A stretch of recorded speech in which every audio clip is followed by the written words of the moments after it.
샬롬 샬롬 샬롬 샬롬 샬롬. 하나님 사랑합니다. 여러분 주 안에서 사랑합니다. 여러분이야 이제 끝 부분입니다. 24장과 25장이 주시는 교훈 함께 은혜를 나누도록 하죠. 유다 멸망이 주는 교훈은 과연 무엇일까요? 24장과 25장, 24장은 20절까지, 25장은 30절까지 그렇게 해서 11개 하가 끝이 납니다. 유다 역사에서 마지막 선왕이었던 요시아 왕이 죽은 이후에 유다는 급격하게 몰락의 길에 들어섭니다. 요시아 사후에 그의 아들 여호아하스가 왕이 되었지만 아버지를 본받지 않고 악한 왕 노릇을 하다가 3개월 만에 자리에서 폐위가 되죠. 23장 32절에 여호아하스가 그의 조상들의 모든 행위대로 야훼 보시기에 악을 행하였더니 이렇게 증거되어 있어요. 얼마나 악행을 일삼았는지는 하나님은 그를 애국에 끌려가게 하시고 거기서 죽게 하셨어요. 애국왕 느고가 예루살렘을 공격해서 그를 왕이 되지 못하게 하고 그의 형제 여호야킴을 왕으로 삼습니다. 여호야킴은 형을 대신해서 왕이 되었는데 왕 때문에 애국왕에 내야 할 벌금이 있었죠. 은 100달란트와 금 1달란트 23장 33절에 증거하고 있어요. 23장 33절 바로 느고가 그를 하마 땅 림나에 가도 예루살렘에서 왕이 되지 못하게 하고 그 나라로 은 100달란트와 금 1달란트를 벌금으로 내게 하고 이렇게 증거되어 있습니다. 야훼김은 백성에게 벌금을 거둬서 애국왕 느고에게 그래서 발차했고 야훼김은 이후로 30년 동안 왕의 자리에 있었네요. 이 기간 동안 야훼김은 애국왕 느고에게 복종하는 관계였다. 37절에 23장 37절에 야훼김이 그의 조상들이 행한 모든 일을 따라 여호와 보시기에 악을 행하였더라.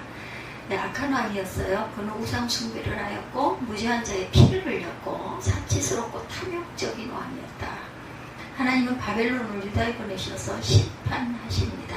야훼김은 바벨론 왕 느부갓네살에게 곧장 항복할 수밖에 없었고 고난 속에 왕노릇하다가 세상을 떠났어요. 이즈음의 국제관계가 변화됩니다. 바벨론이 갈그미스 전투에서 애국 군대를 이김으로 중동의 맹주화되죠. 이로써 유다에 대한 지배권은 애국에서 바벨론으로 넘어가게 됩니다. 변화된 국제관계에서 야훼김이 죽고 그의 아들 야훼긴이 왕이 됩니다. 야훼긴 역시 아버지처럼 악한 왕이었고 야훼 보시기에 악을 행하였다. 24장 9절이에요. 11개가 야훼김은 그의 아버지의 모든 행위를 따라 야훼께서 보시기에 악을 행하였더라.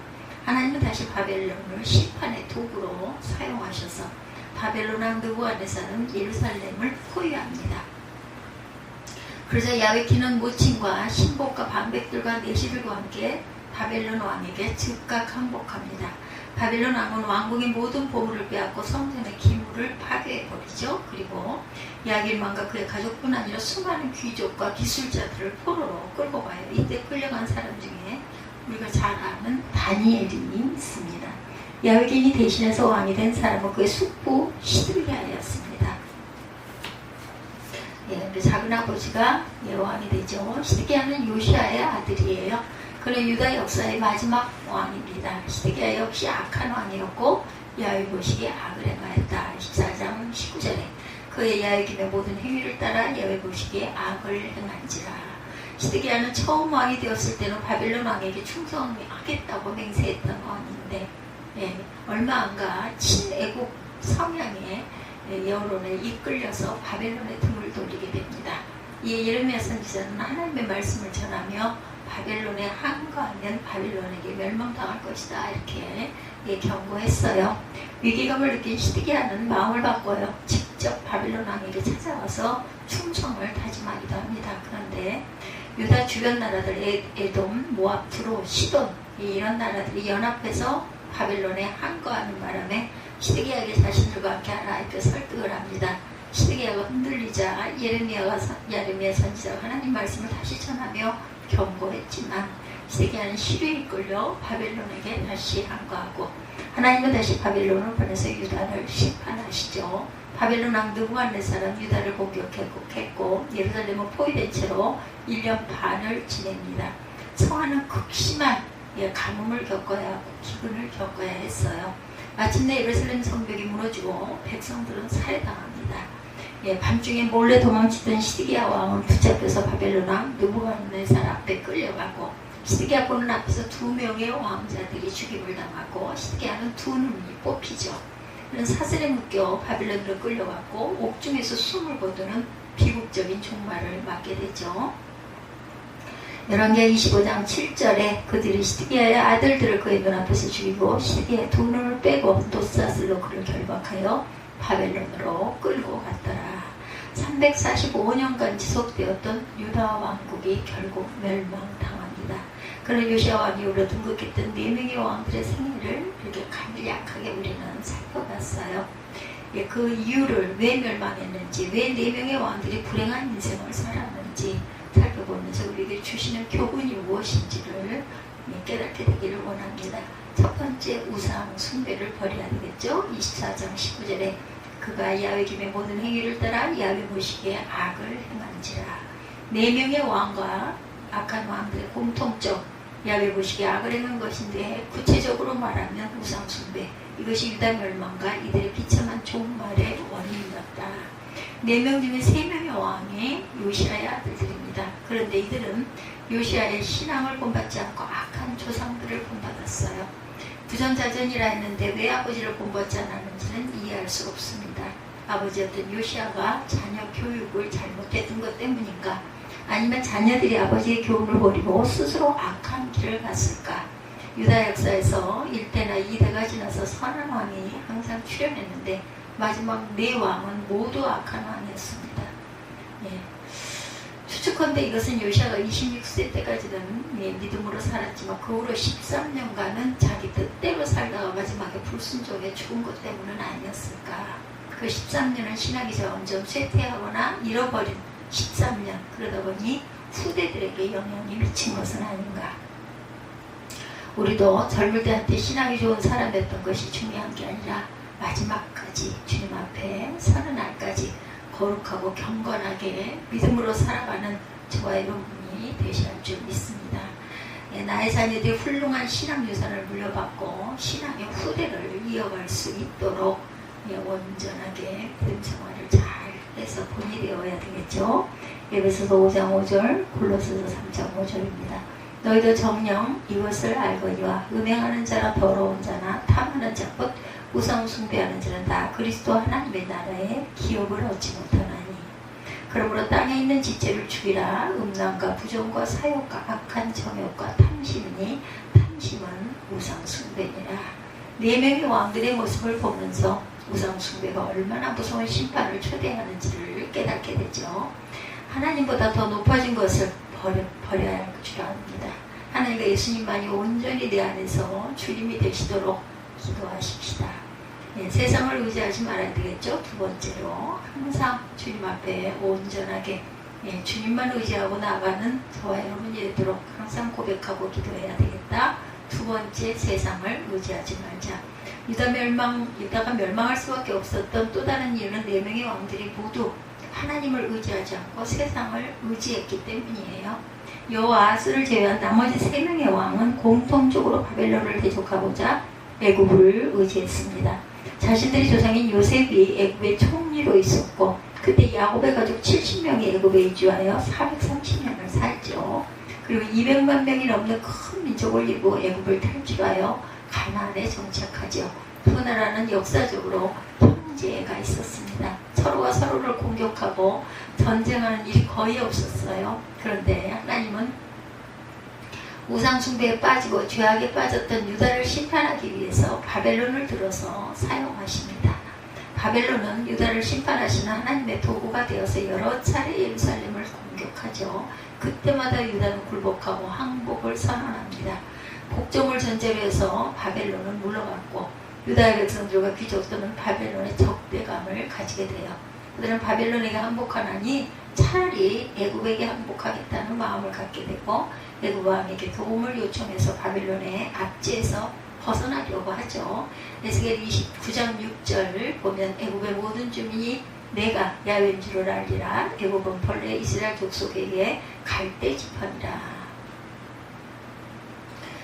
에스겔 29장 7절에도 보면 그들이 너를 손으로 잡은 즉 내가 부러져서 그들의 모든 어깨를 찢었고 그들이 너를 의지한 즉 내가 부러져서 그들의 모든 허리가 흔들리게 하였느니라. 이렇게 증거하고 있어요.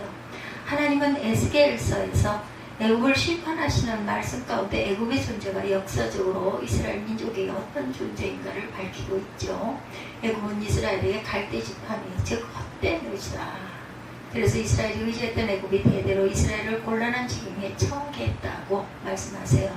하나님을 믿는다고 하면서 갈대 지팡이와 같은 애굽을 의지할 때가 없는지 세상을 의지하지 말아야 되겠죠. 정작 야훼 하나님과 우리 주 예수 그리스도를 의지해야 하는데 눈에 보이는 세상을 의지할 때가 많습니다. 그 길은 실패와 불행과 멸망의 길이다. 잠언 29장 25절에 사람을 두려워하면 올무에 걸리게 되거니와 야훼를 의지하는 자는 안전하리라. 그러므로 우리는 갈대지팡이와 같은 세상이나 사람을 의지하지 말자. 눈에 보이지 않지만 살아계시고 전능하신 하나님을 의지해야겠죠. 부활하신 예수님을 의지합니다. 내 안에 계신 성령을 의지하십시다. 그렇게 하는 자에게 하나님은 고난을 이기게 하시고 문제를 해결해 주시고 승리하게 해주신다. 하나님의 말씀의 세 번째, 순종해야 되겠죠. 하나님을 의지하고 세상을 의지하지 말고 세 번째, 말씀에 순종합시다. 하나님은 요시야 왕 시대부터 눈물의 선지자 예레미야를 세우시고 유다 백성들에게 지속적으로 말씀을 주세요. 요시야 이후에 네 왕 모두 하나님의 말씀을 거부하고 예레미야를 핍박합니다. 하나님이 주시는 말씀이 그들의 귓전에 울렸건만 그들은 말씀에 귀를 막고 말씀을 거부하죠. 하나님은 유다 역사 말기에 예레미야 선지자를 보내셔서 명령하세요. 바벨론에게 복종하면서 하나님의 징계를 받으라.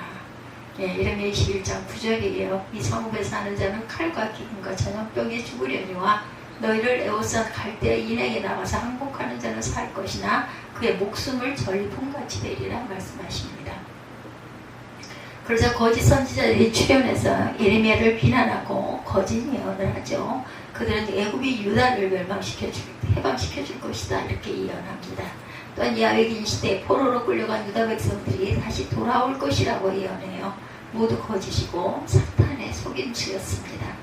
유다 백성들은 거짓 예언을 두고 헛된 희망을 가졌고 반대로 예레미야를 더욱 미워하죠. 유다 백성들은 하나님의 말씀을 전하는 예레미야를 민족의 배신자로 규정하고 그를 때리고 구덩이에 던져놓고 감옥에 가두고 죽이려는 사람도 있었어요.